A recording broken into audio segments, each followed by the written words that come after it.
शिव गुरु के चरणों पर प्रणाम करती हूँ। मैया पार्वती के चरणों पर प्रणाम करती हूँ। मेरा प्रणाम स्वीकार हो। साहेब भैया के चरणों पर प्रणाम करती हूँ। नीलम दीदी के चरणों पर प्रणाम करती हूँ। मेरा प्रणाम स्वीकार हो। सभी देवी देवताओं के चरणों पर प्रणाम करती हूँ। सभी गुरु बहन गुरु भाइयों को प्रणाम करती हूँ। सभी माता पिताओं को प्रणाम करती हूँ। मेरा प्रणाम स्वीकार हो। साहेब भैया नीलम दीदी के माध्यम से हमें 3 सूत्र मिला है। पहले में चर्चा करना है, दूसरे में दया मांगना है, तीसरे में 1 से 8 बार से प्रणाम करना है। दया किस तरीके से मांगना है कि जैसे दरवाजे पे भिखारी आता है, दया से, भाव से, नेमी से, प्रेम से कैसे भिक्षा मांगता है। बहन 2 मुट्ठी दाना दे दीजिए, बहन कुछ खाना दे दीजिए, बहन कुछ पैसा दे दीजिए। इसी तरीके से और हमें देवों के देव महादेव से आंचल फैला के, दामन फैला के दया मांगना है। हे देवों के देव महादेव दया कीजिए, हे प्रभु दया कीजिए, हे मेरे परम पिता परमेश्वर, हे त्रिलोकीनाथ दया कीजिए। इसी तरीके से दया मांगना है। और दूसरे में आने जाने वाले व्यक्तियों को हमें बताना है, बहन हम शिव के शिष्य बन गए हैं, आप भी शिव के शिष्य बन के देखिए, बहुत लाभ होता है, बहुत फायदा होता है, बहुत अच्छा होता है। और तीसरे में 1 से 8 बार से प्रणाम कर, तीसरे में 1 से 8 बार प्रणाम करना है। रुद्राक्ष की माला द्वारा कर सकते हो, सांस द्वारा कर सकते हो, उंगली द्वारा कर सकते हो, जैसे आपका मन चाहे, दिल चाहे, जैसे ही और आप जो है कर सकते हो। और आप देवों के देव महादेव की पूरी कथा सुनना चाहिए, आधी कथा नहीं सुनना चाहिए। आधी कथा सुनते हैं तो महादेव जी का, शंकर जी का अपमान होता है, और पूरी कथा सुनते हैं तो सम्मान होता है। इसीलिए पूरी कथा सुननी चाहिए, आधी कथा नहीं सुनना चाहिए। आइए आप सबका कमलेश भक्ति चैनल पर स्वागत है। मैं आपको और एक चर्चा सुनाने जा रही हूँ। कथा बहुत सुंदर है। एक गांव था, तो उस गांव में और एक बूढ़ी अम्मा रहती थी। तो बूढ़ी अम्मा के पास 2 बहू थी। तो बूढ़ी अम्मा अपने भगवान की भक्त थी, शंकर भगवान की प्रिय भक्त थी, और बड़े आस्था से, बड़े विश्वास से पूजा पाठ करती थी। तो उनकी इसी तरीके से पूरी उम्र निकल गई। तो घर में 2 बहू थी। तो बड़ी वाली बहू थी वो बहुत तेज थी, और छोटी वाली थी वो बेचारी बहुत सीधी थी। तो वो भी अपने जैसे सास पर देखती थी तो वो भी अपना करती थी, छोटी वाली बहू, और अपनी सास की बहुत सेवा करती थी, बहुत उसका ध्यान रखती थी अपनी सास का।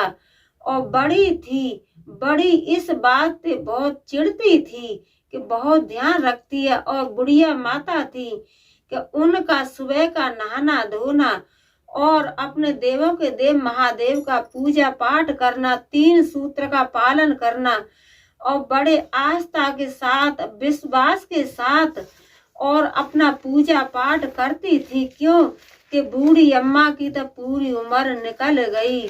तो कहते हैं ना कि प्रभु तो प्रभु है। प्रभु आप और हम एक दूसरे से कोई भी बात छिपा सकते हैं, लेकिन प्रभु से हम और आप कुछ नहीं छिपा सकते हैं। क्यों कि प्रभु का वास तो कण कण में है, प्रभु तो कण कण में बसे हुए हैं। तो जैसे बुढ़िया विश्वास के साथ और पूजा पाठ करती थी, उसी तरीके से और बहू भी पूजा पाठ करती थी बड़े विश्वास के साथ। जो सास पर देखती थी वही बहू करती थी। इस बात से और बड़ी वाली बहुत चिढ़ती थी। तो ठंडियों का दिन था, यही दिन चल रहे थे। तो छोटी वाली थी बुढ़िया माता को, अपनी सास को, और गर्म पानी करके देती थी, और बुढ़िया माता को, अपनी सास को अपने हाथों से नहलाती थी, और बड़ा उनसे प्यार करती थी। और उसके बाद में अपना पूजा पाठ करती थी। और बड़ी वाली थी वो ये सब देखती रहती थी। तो कपड़ा लत्ता भी जैसे जो भी था अपना सास का पूरा मान सम्मान से, पूरा विश्वास के साथ, और छोटी वाली थी वो करती थी अपना, जैसे एक तरह से वो समझती थी कि ये मेरे लिए मेरी सास नहीं है, मेरे घर में कोई एक देवी माता है। उसी तरीके से बड़ा पूजा पाठ करती थी उसके बाद में, और अपनी सास का भी बड़ा मान सम्मान रखती थी और हर चीज का ध्यान भी रखती थी।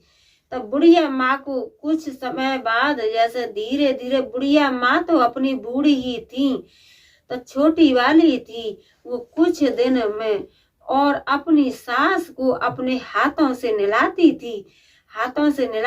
तो जो पीठ पे और जैसे साबुन लगाती थी, तो साबुन के जो झाग बन जाते हैं साबुन के, तो वो क्या होता था कि जो पीठ पर छोटी वाली बहू लगाती थी और पीठ को धोती थी, तो वही जो है सावन के फैन बोलते हैं, साबुन के झाग बोलो या फैन बोलो, तो वही हीरा मोती बन जाते थे।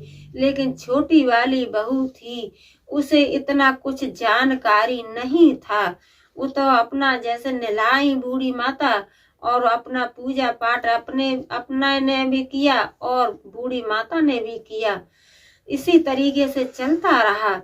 तो एक दिन और हीरा मोती चमक रहे थे तो बड़ी वाली ने देखा तो उसने कहा कि ये तो सास को नहलाती है, तो जो साबुन लगाती है, जो फैन होते हैं, साबुन के झाग होते हैं, उसके तो ये हीरा मोती बन जाते हैं, तो ये तो बहुत पैसा वाली बन गई।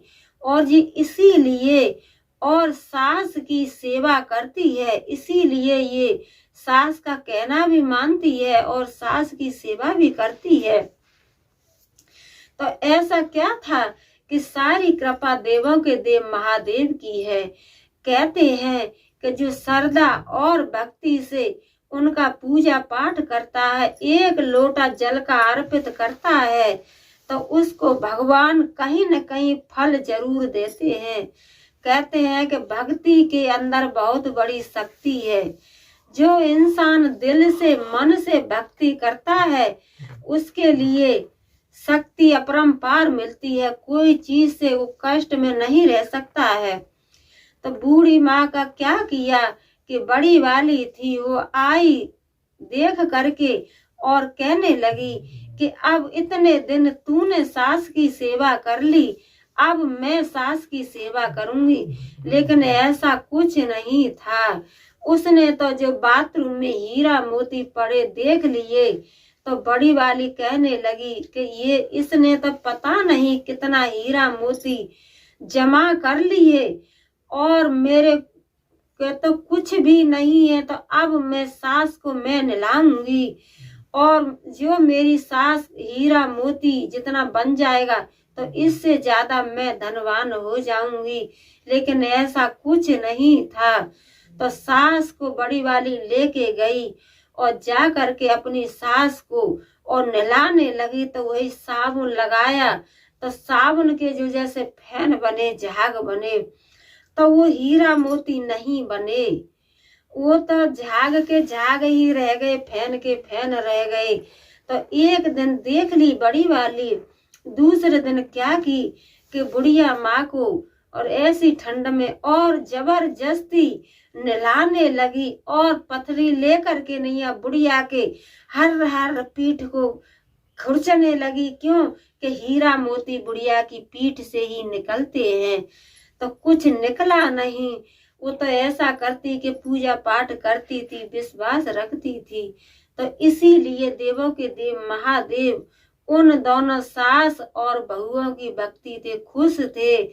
और बड़ी थी तो बड़ी एक घमंडी थी और घमंडी के साथ साथ बुढ़िया का बहुत अपमान करती।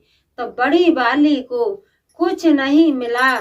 तब उसने क्या किया कि बुढ़िया को 2-4 दिन बूढ़ी माँ को अपने पास रखा और उनको बाप से ही छोटी वाली के घर पर छोड़ दिए कि हमें बूढ़ी माँ नहीं चाहिए, हमें सास नहीं चाहिए। तो कहते हैं कि वो बूढ़ी माँ की सेवा करना नहीं चाह रही थी, वो तो उनको लेके गई। किस लिए लेके गई? हीरा मोतियों के लिए, धन के लिए, एक लालच के लिए। उसको लालच आ गया, लेकिन ऐसा हुआ नहीं। जो कहते हैं ना कि जैसा कर्म करेगा बंदे, जैसा फल देगा भगवान। तो वही हुआ कि छोटी वाली थी, वो अपनी सास का पूरा सेवा करती और भगवान का भी पूजा पाठ करती थी। और सास तो बेचारी बूढ़ी अम्मा की तो पूरी उम्र ही शिव गुरु के चरणों में निकल गई। उनसे शिव गुरु के चरणों में पूजा पाठ करते ही निकल गई। तो उनकी कृपा से और बूढ़ी अम्मा को खूब अच्छी तरह से बहू, बढ़िया बहू मिली और सास को बढ़िया बहू मिली और बहू को सास बढ़िया मिली। लेकिन जो बड़ी वाली थी उसको कुछ नहीं मिला। तो जो बुढ़िया माँ छोटी वाली के पास रहने लगी और छोटी बूढ़ी माँ की खूब सेवा करती थी। तो प्रभु की कमी से आप सब कोई जानते हो कि प्रभु की माया तो अपरंपार है। प्रभु की माया कोई नहीं पहचान सकता है। तो प्रभु की माया से और छोटी वाली के पास सब कुछ हो गया और बड़ी वाली के पास कुछ नहीं रहा। तो मैं यही कहती हूँ कि हे देवों के देव महादेव, जो भी भक्त आपकी श्रद्धा और भक्ति से पूजा पाठ करता है, 3 सूत्र का पालन करता है, तो हे मेरे प्रभु उसकी मनोकामना आप जरूर पूर्ण करना। हे देवों के देव महादेव, जैसे आपने छोटी बहू की मनोकामना पूर्ण की, ऐसे ही सभी भक्तों की मनोकामना पूर्ण करना। और आप नए हो तो मेरे चैनल को लाइक, शेयर, कमेंट, सब्सक्राइब कीजिए और लास्ट में हर हर बोले ओम नमः शिवाय जरूर बोलिए। बोलो मैया पार्वती की जय, बोलो शंकर भगवान की जय, बोलो सच्चे दरबार की जय।